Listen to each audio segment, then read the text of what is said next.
My name is Violet. I was in my 20s working as an accountant. After joining the company, Robert, the head of accounting and also my husband, was super helpful.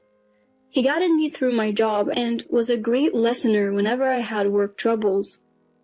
I was drawn to his dedication and honesty at work. Eventually, we started dating, and a year later he proposed. I hesitated though, because he was the grandson of the company's CEO, Connor. But Robert consulted Connor about us, and Connor, who already liked my work ethic, said, "What a joyous thing! You have my blessing." So we got married and moved into the family home. Connor, in his 70s, is still an active CEO. The company is family-owned, and Robert's father, Hudson, serving as the managing director. Robert's mom, Ileana, told me, "I'll handle the chores, so keep working until you have kids." I gladly accepted her offer, especially since they had a housekeeper. Then one day, Connor's mother, Aurora, got cancer and passed away. Throughout the funeral, Connor was devastated, continuously muttering, "Aurora, Aurora." He lost his spirit and started talking to photos at the altar. Observing this, Hudson smugly said, "Dad can't work anymore." And then Hudson took over as CEO. That's when Connor's behavior got weird. He'd say things like, "Where did Aurora go?" as if she were still alive, or, "Is everyone home? Let's eat," just after we had dinner. Something's off with Grandpa. He might have dementia, Robert said. We decided to take him to a doctor who confirmed the early symptoms of dementia. As a family, we decided to care for him at home. When discussing who would look after him, Ileana said, "I am old and weak. I can't do it alone." "I thought you're strong enough to carry bags full of luxury items, aren't you?" Ileana looked at me and said, "I've got my own things to handle." She's always lounging on the sofa eating snacks while the housekeeper does all the work. "What's keeping you busy?" I wanted to blurt out. Robert even said, "Yeah, Mom's got a lot going on. Taking care of Grandpa would be too much for her," siding with Ileana, which was disappointing.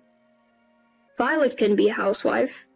Hudson, too, is eyeing me for this task. Wait, what's going on here? Are you saying I should be the caregiver too? Robert announced, "Violet is quitting her job to take care of Grandpa," while I stood there feeling like a deer caught in headlights. Ileana looked at me and said cheerfully, "That would be wonderful." And just like that, a decision was made without me saying a word. By the end of the month, I had quit my job and become a housewife.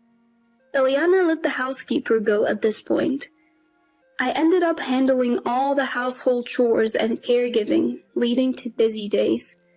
Meanwhile, my sister-in-law Lucy, who had moved out after getting married, came back home due to a divorce triggered by her lavish spending and lack of housework. "I've moved back into my room," Lucy announced as she carried her belongings into what was supposed to be a children's room upstairs. My workload just increased. The next day, Lucy and Ileana went out shopping. It was quiet without them, and cleaning was easier. That's when I heard a bell ring from Connor's room. "What's up, Connor?" "Aurora, where is she? Where is everyone?" "They're all out," I replied. He just stared out the window after that. Later, during dinner time, as I was attending to Connor, Ileana and Lucy came back. "Violet, prepare dinner," Ileana ordered. "Ileana, didn't you say you didn't need dinner today?" I retorted. Robert got angry. "You haven't prepared Mom's dinner?" Ileana played the victim. "Rob, sometimes she doesn't even let me have lunch." I was stunned. "How can you say that when you're this well-fed?" "Lucy, didn't you also say you didn't need dinner?" "I never said that." Lucy retorted, pretending to be clueless. Lucy said, "Robert, Why don't you divorce this horrible woman and marry someone useful? Robert yelled, Violet, how dare you slack off as a housewife? You're going without dinner as a punishment.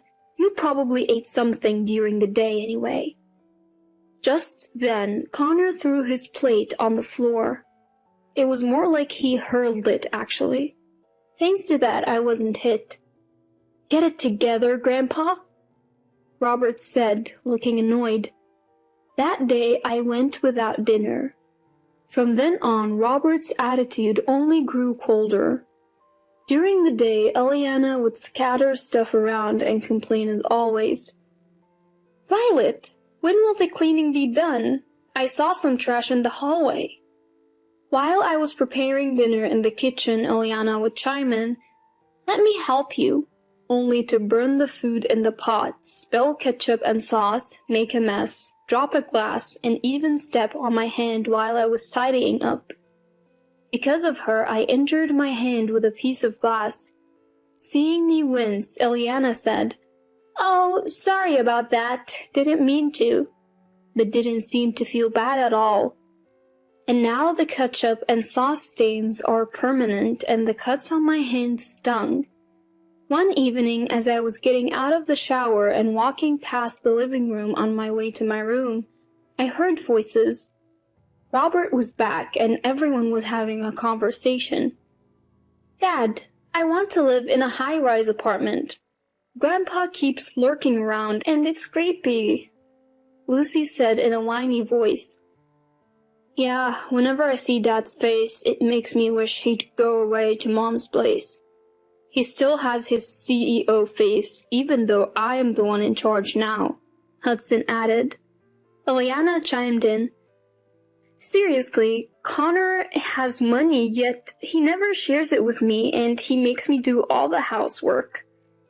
All in all, they are a terrible family. Turns out they were discussing living in a high-rise because they didn't have the funds. I'll search for some money in Grandpa's room while Violet is away, Lucy suggested. What a heartless family, I thought as I quietly returned to my room. The treasure hunt began the next day. Though nobody ever came into my room before, they started invading my space one by one whenever I wasn't around. Finally, one day, Eliana announced, We're moving to a high-rise and, Violet, you'll be the live-in nurse, before moving out right away. Standing dumbfounded at the door, Connor gently tapped me on the shoulder. They've all left, he said, looking at my distressed face. It's okay, we all know the truth, he reassured me. Relieved to see Connor in good health, tears filled my eyes. Days later, a well-dressed man came visiting. Ah, Charles, good to see you. Let's hear the details. Connor welcomed him in. This man was Robert's brother, whom I had never met since he left the house after college. Here are the investigation results. Charles handed over some documents, and Connor examined them meticulously. I called everyone back to the house as Connor requested. The next day, they all showed up grinning from ear to ear, probably thinking they'd soon lay claim to Connor's assets. Just then, the door opened and Connor walked in confidently, dressed in a suit. Dad, what's going on? Can dementia be cured? Hudson blurted out. Fools! The Dementia Act is over. I've called everyone here because the investigation is complete, Connor declared, glaring at them. What? An act? An investigation? Everyone was stunned. Connor sneered. You've all been up to a lot. I know everything. And threw an envelope onto the table. I had the investigator dig deep, Connor announces, stirring the room into a buzz. Let's move on to what they found. Charles walks into the room making this pronouncement. Seeing Charles after so long, everyone's shocked. They start hurling insults. Why are you here? Get out. Ignoring the shouts, Charles says, First up, Dad, Ever since you took over the company from Grandpa, money's been moving in weird ways. Care to explain? Hudson plays dumb. I have no idea what you're talking about. But all the evidence points to the contrary. Charles continues, You're not just misusing company funds, Dad. You're having affairs too. What a great family we are. Ileana starts accusing Hudson. You're cheating on me? Mom, you're doing the same thing, aren't you? As Charles shows a picture of Hudson and Ileana caught in the act, he peers into both their faces. Even worse, it seems I'm the only real child of Dad and Mom. Mom's been busy cheating all the time. With a sad face, he looks at Robert and Lucy. The room's a mess. Apart from me, Connor, and Charles, everyone's panicking. Lucy cries out, What about my luxury condo? Hudson is losing his cool, wondering what will become of his embezzlements and affairs. The family's at each other's throats, a complete disaster. Despite the chaos, they turn to Connor and Charles for salvation, making all sorts of excuses. Connor, unswayed, turns to me and warmly smiles. Violet, don't you have something to say? I used to do all the housework and caregiving and never had a day off. Whether I lost weight from skipping meals or got injured, Robert never noticed. I couldn't even afford new clothes, just wearing my old stuff for my single days. Ileana ruined those too. But forget all that, I'm just happy that Connor is doing well, I said, feeling a bit more cheerful. Hudson ended up getting sued for embezzlement, went to court, and was found guilty. Although he promised to pay damages, it seems like he got off with probation. However, all his assets were seized and he's now jobless. Turns out Ileana has been cheating for years. Of their 3 children, only Charles is Hudson's. Robert and Lucy are from her affairs. As for the divorce, both were at fault, so no alimony was rewarded. Ileana has since disappeared.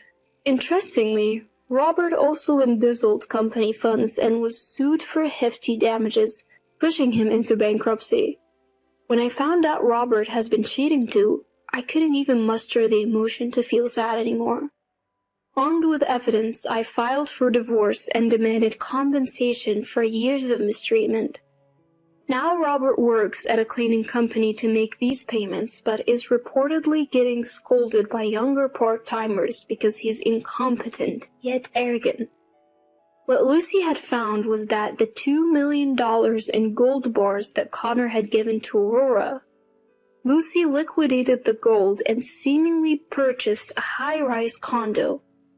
However, Connor wasn't willing to forgive Lucy, who's not his biological grandchild, for selling it.